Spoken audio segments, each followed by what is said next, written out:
Well, welcome everyone. Thank you so much for joining us. We are very, very excited to share this presentation with you, and we've got some really, really amazing volunteer leaders and fundraisers and top fundraisers who are going to be sharing their story and helping us along through the presentation. But this is your fundraising impact and sharing your story. I'm Cindy Rodriguez, and I am the director of Bike MS. And your presenters today are going to be Eileen Kramer, who's our Bike MS co-chair for our committee, as well as Fred Gibbons, who is the top fundraiser committee chair. And both of them are extraordinary volunteers who have been with the society for many years, over 10 years, in support of Bike MS and supporting those that are living with MS. And they just have some really wonderful information to share with you, share some of what has helped them to be successful in their fundraising efforts. And I think you're really going to enjoy what they have to share with you this evening. So thanks so much for being here with us. Thank you. Our pleasure, Cindy. So to start off tonight, the MS Society has some very impactful videos. And we thought that the first thing we do is get y'all inspired by what our fundraising dollars are doing and how they're helping real people. So let's kick this off tonight by Cindy showing us this video. And after it's done, I hope you get the warm fuzzies that we all have when we're doing good work. The National MS Society funds promising research that will stop MS in its tracks, restore lost function, and end MS forever. We engage the world's thought leaders and people living with MS to develop the Society's research strategy to prioritize research questions that will lead to breakthroughs in research and breakthroughs for people living with MS. So I think it's really important for us to understand why some people get MS and others don't. No one else in my family does have multiple sclerosis, but I have 3 children, so it weighs on my mind heavily. We know that MS is in part genetically inherited. We know that the disease is more frequent, is more prevalent in certain populations than others. We're still unsure what are the biological mechanisms that lead to disease onset. And studying the risk factors probably will teach us what are these biological processes that are taking place, so we can either design strategies to prevent the disease or maybe treat the disease better and try to remove individuals from specific exposures if it's feasible. What interests me the most recently are things like the findings about probiotics, and that your gut bacteria determine a lot of the stuff that you get. The gut microbiome may be different in people living with multiple sclerosis. And this combination of an understanding of the genetics that drive disease and environmental triggers that drive MS will eventually lead us to a point where we're able to prevent MS from occurring in the first place. Another focus of our research is understanding all of the pathways that lead to disability progression. For some people, MS is just a nuisance. For others, it produces benign symptoms. And for others, it still is a devastating and rapidly life-altering condition. Well, I think because there is no cure, we do the best we can do to slow down what's happening. The approval of Ocrevus is incredibly rewarding to me personally, but the most exciting thing is that because of the research that was done by many people, a treatment is now available that represents a sea change for people with MS. The treatment also sends us back to the laboratory armed with new ideas about the fundamental cause of MS and the drivers of progressive MS. This work could never have happened without the support from day one of the National MS Society. The nervous system has a tremendous ability to repair itself. My hope is maybe there is something out there that can help me to regain some of the functions, some of the things that I've lost, and continue improving my quality of life. In my lab, we're very interested in understanding how myelin is formed, because we think that if we can understand the developmental program that drives myelination, we can harness that program. I think it's possible that within the next few years we will have new drugs to promote myelin bone repair. I would love to get my nerves fixed. So am I afraid of my daughters that they have MS? What I am determined to do is I'm determined to walk and dance at their wedding. And that means that I got to take care of myself. People with MS want to know how to live well. How good is my balance? How healthy is my diet? Sometimes it's like, have you had enough water today? Are you sleeping enough? Have you had greens and fruits and vegetables? A lot of people with MS ask me what diet they should be doing for MS. As far as nutrition, diet, and exercise, I've found a really strong correlation. I've been doing Pilates, I think, for about 5 or 6 years. I've lost track. It helps me climb the stairs that I have to climb to my front door, 24 steps. It helps me carry my groceries up the stairs. There's growing evidence that lifestyle factors and wellness activities can increase the quality of life for people living with MS. We also recommend a healthy diet and physical activity because cognitive resilience is built over time. The MS Society supports science and sticks with the scientists and helps also bring together groups of people from different disciplines. All of these are necessary if we're going to make meaningful success against this complicated problem. Sometimes there's more ideas than funding available. So the MS Society really feels this niche to fund great ideas that otherwise would have been never realized. People with MS understand that we're all in this together. This is a partnership, and without their support, our work would be impossible. It's the entire community that enables the progress that has happened over the last 15 years. The ultimate goal of the Society's research efforts is to stop MS in its tracks, restore lost function, and end MS forever.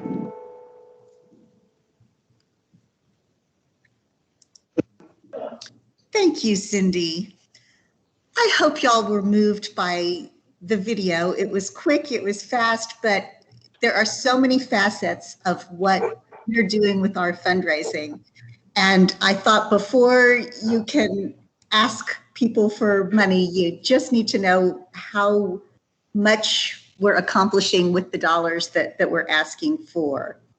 So let's move on to our next slide. The National MS Society. Sorry. And just tell you a little bit about, I don't know how much you all know about the MS or the MS Society, but when I started doing my fundraising, I was all about riding a bike. So I thought we'd share just a little bit about some of the background of what we are, and I'll let Fred take over and tell you a little bit about the background of what's MS, what's the MS Society, who are we?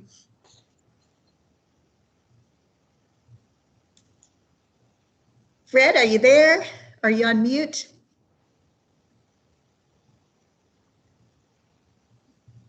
Everyone seems frozen. Is anybody there? Cindy? Oh, good. If Fred is not there, I'll just carry on. I knew nothing about MS when I started. So the vision of the MS Society is a world free of MS, and that's quite a task. That MS affects a lot of people.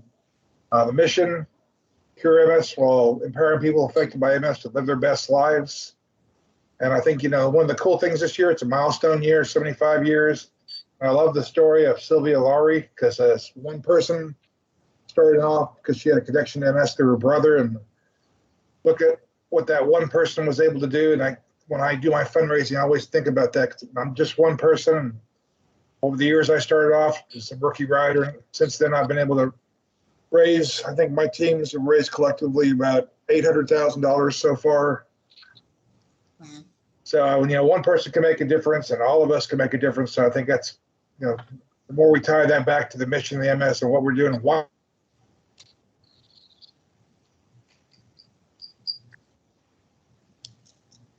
Want to go to the next slide, Cindy? Yes.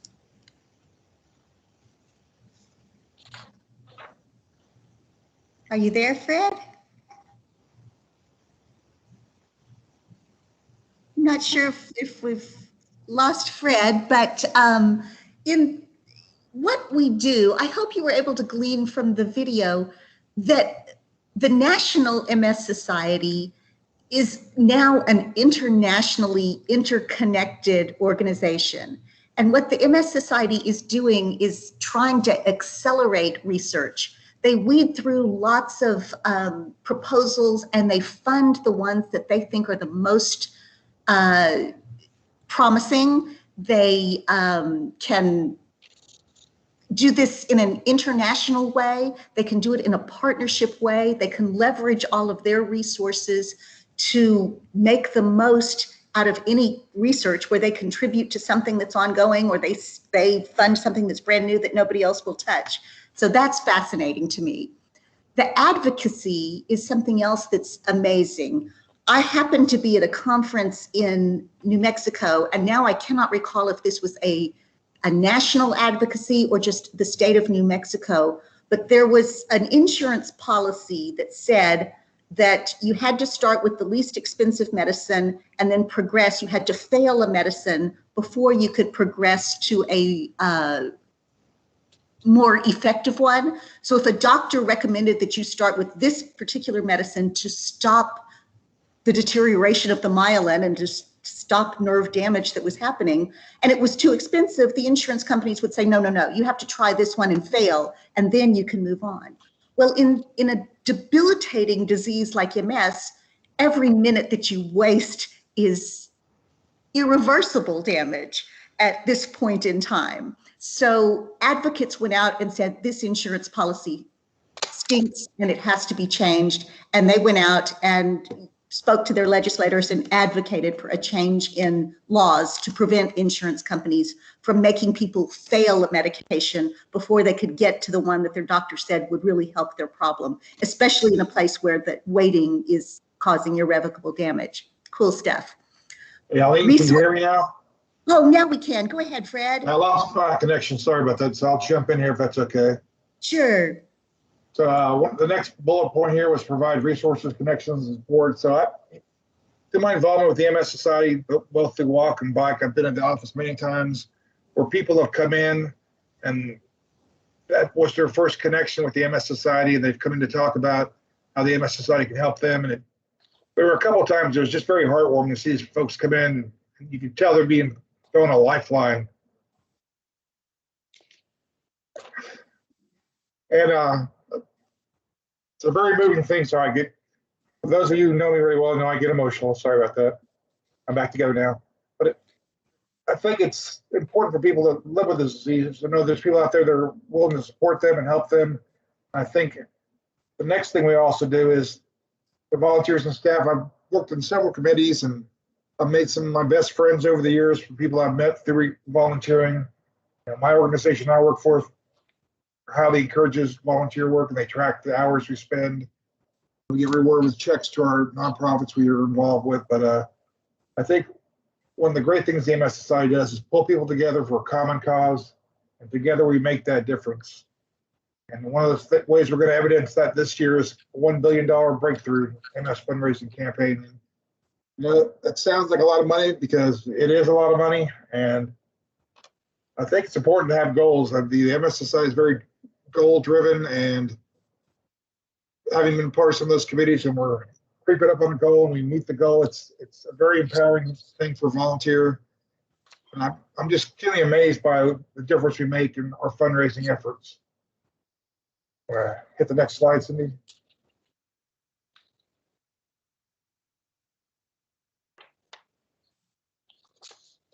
I think this slide here is very powerful because when I first started in the MS Society as a bike rider, I just started because I thought it'd be a cool thing to ride a bike from Austin to Houston, Houston to Austin in 2 days. Well, I really didn't know anything about it. So I think the more you know about the disease and the more you can connect with the people you're asking for a donation or support, that it's, we talked about this a little bit earlier about the nervous system. One of the things I found out that's not on this slide when I first got involved was, this disease was misdiagnosed for many, many years because back before we became a powerful group of people working for the cure, I think some of the work we've done and the funding that's happened and the research that's been done, I think it's a lot easier nowadays to be diagnosed with the disease as MS. I know people personally that they went to doctors over and over again and kept getting misdiagnosed. So I think that's one of the things where I've seen a big difference in the work that we've done. I think it's also interesting to know that there's very specific signs of the MS disease, and that one of those is the age where people are first diagnosed. It can be as young as 20 or as old as 50. And I think sometimes people think that MS is just a disease for adults, but it can be occurring in children.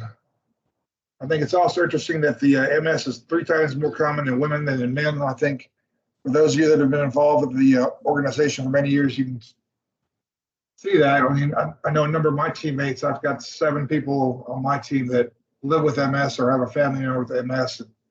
By far and away, most of those are women. So I think that also helps to tie into the mission of the MS Society, especially if you're reaching out to female friends of yours.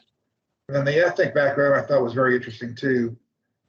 But it's a very diverse disease. It's not very discriminatory when it comes to who it affects, but it is most common among Caucasians of Northern European ancestry, which is almost all my family. So I haven't had any firsthand experience with MS in my direct family, but I have lots of friends and people I've met over the years that I've seen suffer this disease, and I'm also seeing the advances in medication that's been funded by the dollars we raise. And if I look back over the years and the treatment, say 20 years ago versus the treatment now, it's just night and day difference. So I think we're definitely making a difference in what we're doing here. So let me speak to you a little bit about the dollars that we raise and what we are actually doing. Every person who rides in a Bike MS ride is asked to raise $300. That's bare minimum, and most people find it doable.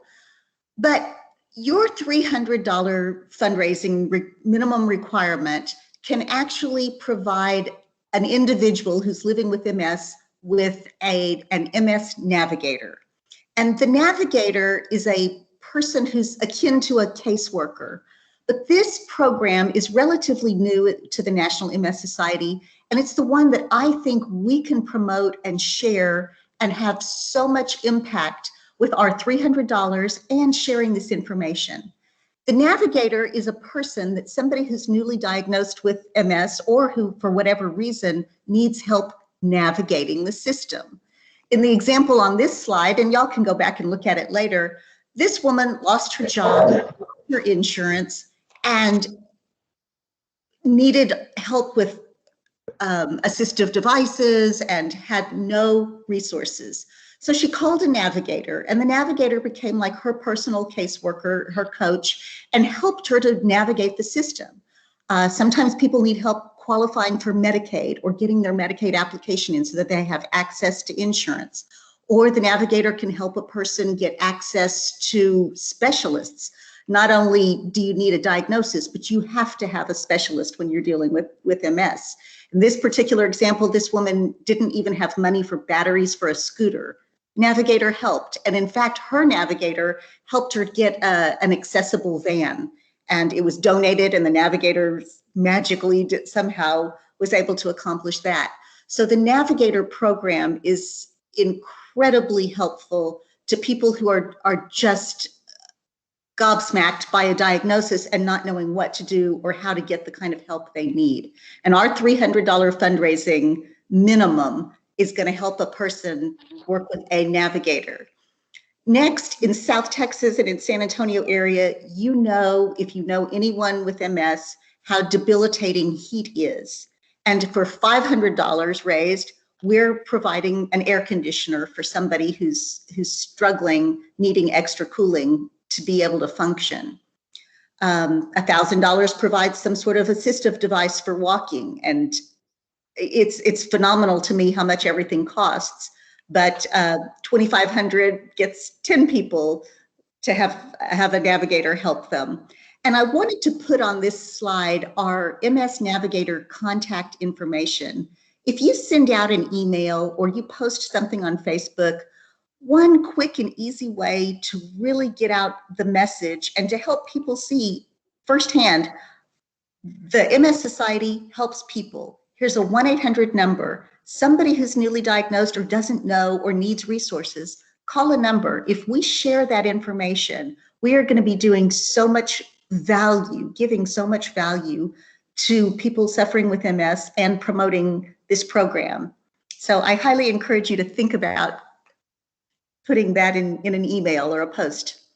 Next slide, Cindy. The MS Society gives us incentives to get to certain levels. And these numbers up here, the 5,000 gets a person to the passport program. If you raise $5,000, you become a passport rider, you get an incentive to go ride other rides without having to do individual fundraising. But that $5,000 will fund what's called an Ask an MS Expert webinar. And that will reach thousands of people. And what this does is, as Fred was mentioning earlier, many doctors do not and did not know about MS. And this MS expert could be a community provider helping other doctors to understand, or to be a referral source, or to guide them in what to look for, to educate them about potential MS diagnoses. $12,000 funds another program. Oh, I'm sorry. The 12,000, the Project Echo, is what I was just describing, where the doctors teach each other. The MS Expert is just a webinar. And then finally, the $15,000 is, again, getting people assessed and provided care plans. So all of our fundraising dollars are specific. And when you're doing your fundraising letters, come back to these slides and put a blurb in to make it specific. And we can show you what we mean by going to the next slide. So when we do our fundraising, we're trying to figure out how to reach people. And just like riding the bike and training for the Bike MS ride, I'm going to encourage you to train yourself to be a fundraiser. Not everybody's born that way with the natural instinct for what to do to fundraise. So you're going to have to train. It's hard. It's a challenge. You've got to develop those fundraising muscles. And you need to think for a minute, what need are you trying to address? Why is this important to you? Why should other people give? So to do this, you're going to tell your story, and we'll go to the next slide. So this is just a sample. That's my picture, but this isn't necessarily my letter, but just a sample to show you and to tell you what this is all about. First, you tell them, I'm doing a bike ride and I've signed up for the ride, and you might put in there that MS affects 1 million people, and you might make it personal. If you know somebody with MS who doesn't care if you out them, you might be sensitive to that. And then you tell them a little bit about the ride on the specific date, and you ask. That's the big key. Ask them for their support. And then you can tell them, I've set a goal, and you might say, I've set this goal, and I know that with this goal, I can perhaps provide an air conditioner for somebody who's living with MS to help them manage their symptoms. And then there's a little blurb about what MS is. And then you say, please help, and tell them how to make the donation, usually by clicking the link at the bottom. This is just a sample message, and it goes through, it's very short and sweet, but it's thoughtful, and it describes what you're doing, why you're doing it, and you think about the audience that you want to reach. The MS website and the Donor Drive website, that's the vehicle for our fundraising, has sample messages, and they're kind of boilerplate, and you can start there and then make it personal. So let's see, let's go on to the next slide. And, oh, okay, so that's the toolkit. So this is a point where I thought Fred and I would talk to you a little bit about some how-tos. When you're developing your fundraising muscle skills, the first thing you have to do to develop the skills is actually ask somebody.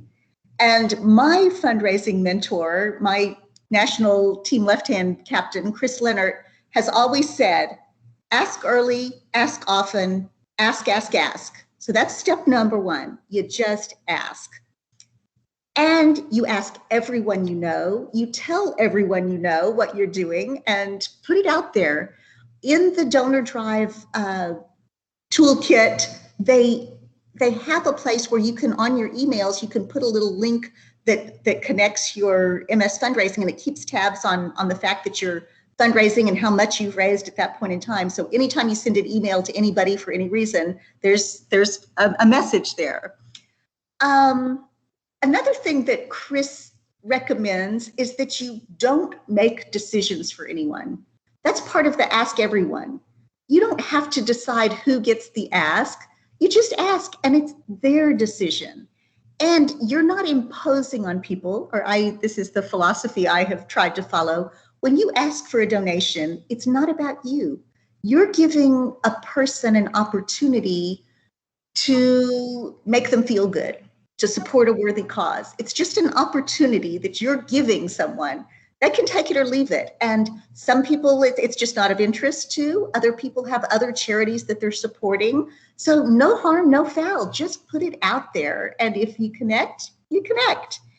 And again, there are times where I thought, oh, maybe not for this person. But then what? Why am I making a decision for somebody? They get to make that call.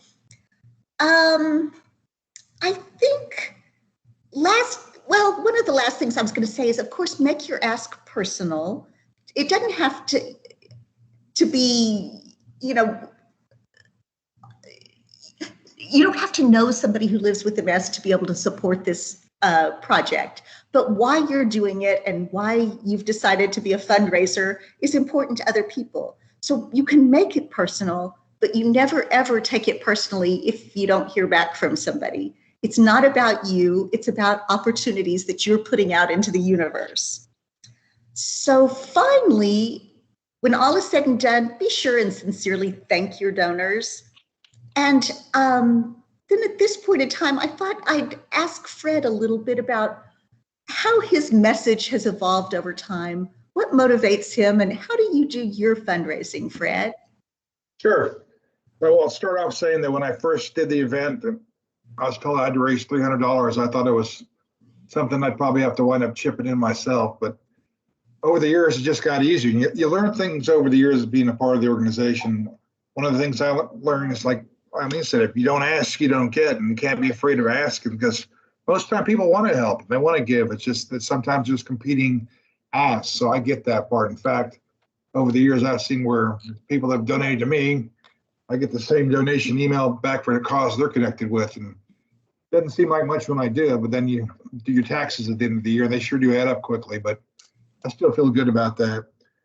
Pretty much what I've told people is that if I got an email address, you're going to get an email from me, and I'll put in my email. If you want me to take you off my list, please just tell me and I'll stop.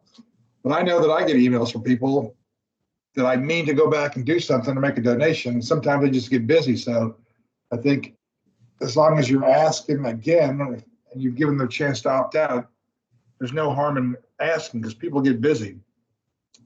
And I think one of the things that's helped me over the years is just really tying back the mission of the MS Society, making my personal page and my team page as personal as possible.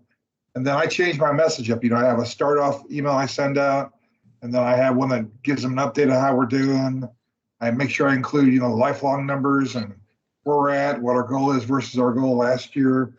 I also make sure that when I get a donation, there's a place where they can put a personal message to you. A lot of times you find out that's how the person that's making a donation is doing it, because they have a personal connection to MS that you may not have realized. And then I really target those folks year over year. I send them thank you cards and I reach out to them. And it's just, it's a process, and it's just like anything else. The more time you put into it, the more you get out of it. So like Eileen was saying, don't be afraid to ask. Yeah, and Fred, I was going to say that I believe it was Cindy who said that we often have to ask more than once, and that it's in their experience that sometimes it takes 7 to 12 asks before someone actually responds. So I put mine out on Facebook, at least 10 Facebook posts over time, and slowly but surely people donate. So don't be afraid to ask often. Yeah, a good example of that, Eileen, is like I said, I ask my dentist, I ask my place I bought my car as an example. I got it, I bought several cars, so I asked for him to give me a donation. I asked him to join my team, and then as a kind of an ironic twist of fate, his daughter was diagnosed with MS, and now she's one of my top fundraisers on the team and a Club 100 member. He's a top fundraiser. It's kind of bittersweet sometimes when you make those connections, but it was just amazing to see her blossom into a great fundraiser and get more connected and be an inspiration for so many other people. It's just a long and winding road sometimes, and you just don't know until you take that first step on that road. It's been a magical experience for me. And I was going to say, I had the experience of sending out an email to a friend, and I sort of knew that she had MS, but she never spoke about it. And I thought she did. And her family has a foundation, and I got an amazing donation from her. And at first it was anonymous. And then over the years, she's been a donor, and she's become much more outspoken about the disease. So it evolves over time. But again, I had no idea. So you just ask and see what happens. So I think to wrap up tonight, we're right at about our 30 minutes. I did want to let you know that if we go back to the previous slide, y'all probably looked at it, but on our donor drive, there are fundraising toolkits. And if we've got a sec, I'll let Cindy show us something, but you can go to this link, and is it under it's at thebikems.org, right, Cindy? So then you can go to the fundraising toolkit, and you can see the how-to documents that show you how to do some of the online fundraising. They've got images. The video that we watched, there are other equally excellent videos there, and they can be shared and attached to your letters or anything like that. Oh, it looks like George has a question. George? Hey, you've got some outstanding points, you and Fred both, and I'm jealous of most of them that you passed on to me. The only one I would add to the list is a lot of people like to know that you are giving. You know, they can see that you are donating, and you got some skin in. And like, I've been doing this longer than probably you've been around, but you know, it's important to do that. And I personally, I send individual emails. I don't send a group text or a group email to 28 people. I send everybody a separate email.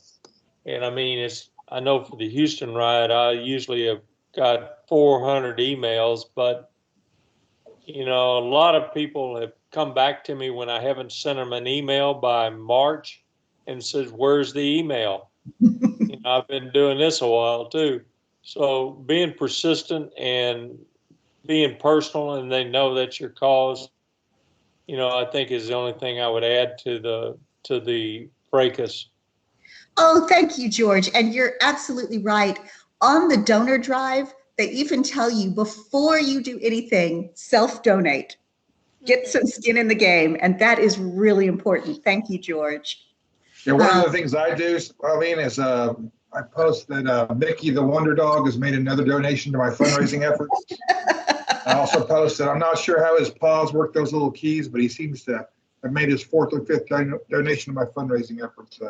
Yeah, that's great. I think humor works, seriousness works, but you also can know your audience. One of our top fundraisers in San Antonio sends handwritten letters, snail mail, to all of his donors, and he's done it for years. That's the way he does it, and that's how his friends reply.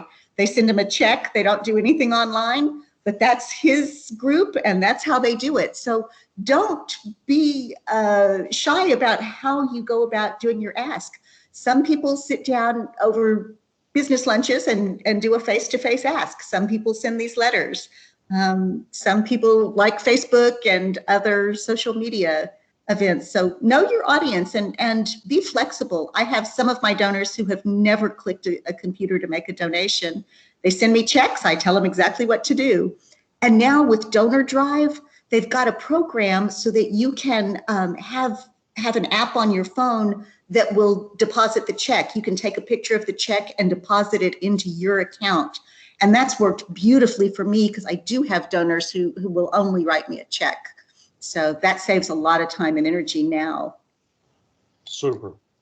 Any other comments or questions? I guess the very last slide for tonight was the contact, the people that will help you. Cindy is incredible, and all of her team, Lindy and Zoe, are just equally incredible at helping me with anything I ask. And there's apparently a fundraising support center. The other day, I had a snafu in sending out my letters, and I was going to call Cindy right away because I couldn't figure it out. But then, Cindy, I figured it out. So you didn't get my call. But that's it. If you have any snafus, that's what our MS staff is there for. So you have contact information for Cindy, who's on the line right now. Lindy's on the line, right? And I don't know if Zoe's there. Zoe was on. I'm not sure if Lindy was able to make it. I got it backwards then. So in any event, I don't know if you all can see Zoe. Are you there, Zoe? Can we see you? She was earlier. Yeah, I saw her earlier. But in any event, please feel free to call everyone and anyone and everyone, or even the help center. And my husband, Steve, he's a team captain and has been coordinating with the fundraising center to get people moved and money moved, and it's been a breeze. He gets an email and everything works like a charm when he asks for help. Yes, yeah, the Fundraising Support Center is an extension of our local staff, and they are super incredible as well. They help with lots of different areas like setting up your web page, setting up, if you need help setting up your Facebook fundraiser, if you need help moving funds, that maybe were put in a team donation that need to go to individuals. They're just an awesome, awesome group of individuals that are an extension of us and part of our fundraising team. So reaching out to any of us will get you a great support that you need throughout the entire season. So we're all available anytime. Thanks so much, Cindy. Would anyone else like to ask questions or raise any comments? If it's good and quiet, then we thank you so much for participating. Cindy recorded this, so it'll be out there if you want to look back or get data off of any of the slides or use any of the resources that are on the MS website. Thanks y'all very much for participating. Thank you so much, Fred, for sharing. And thank you, Cindy, for helping us with our program tonight. Thank you, Eileen. Thank you, Fred. You did great. It was so much fun and wonderful. And thank you, George Carter, for popping on. Yeah, good to see you, George. Everyone who was able to join us tonight.